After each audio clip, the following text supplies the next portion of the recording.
The deal was on, then it was off. This was the reaction in Tel Aviv by some who had hoped that tens of thousands of asylum seekers from Eritrea and Sudan would finally have their legal status resolved. DEJEN MENGHESHA is one of them. He made the dangerous journey from Eritrea in the Horn of Africa alone at the age of 16.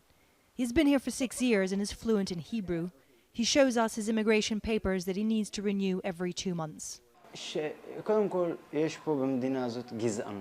First of all, there is racism in this country, and this is a difficult disease, especially amongst the politicians. This we could have dealt with. But then there's the issue that the government takes 20% of the money we make and puts it in a deposit. We can only see this money when we leave the country. This puts huge pressure on us. The deal would have seen just over 16,000 African asylum seekers resettled in Western countries under the auspices of the United Nations.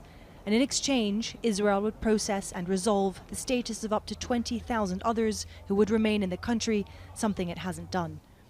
It would also replace an ultimatum issued by the Israeli government last year: be deported to an unknown African country or face an indefinite time in jail.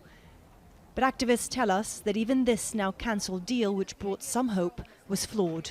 This is the first time we had a chance to take part, to take responsibility, to share the burden with the world and say, look, it's hard for us, blah, blah, blah. Even though it's not hard, we're benefiting economically. But let's say it's hard for us, we're a Jewish state, we are going to take our share in taking refugees. We are actually, from a modern state, from a democracy state, we're saying, okay, we can't even take care of 60,000. We're throwing them back to the world. Many of the African asylum seekers we've been speaking to live here in southern Tel Aviv, and they will tell you that there was a short-lived moment of hope. But now it is back to the uncertainty that they have experiencing here for years, and they say they don't know what the Israeli government will do next.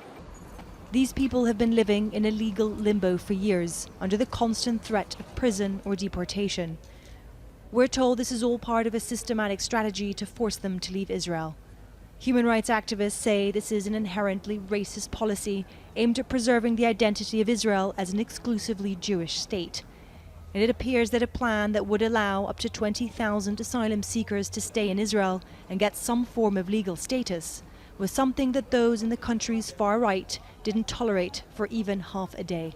Stefanie, Dekker, Al Jazeera, Tel Aviv.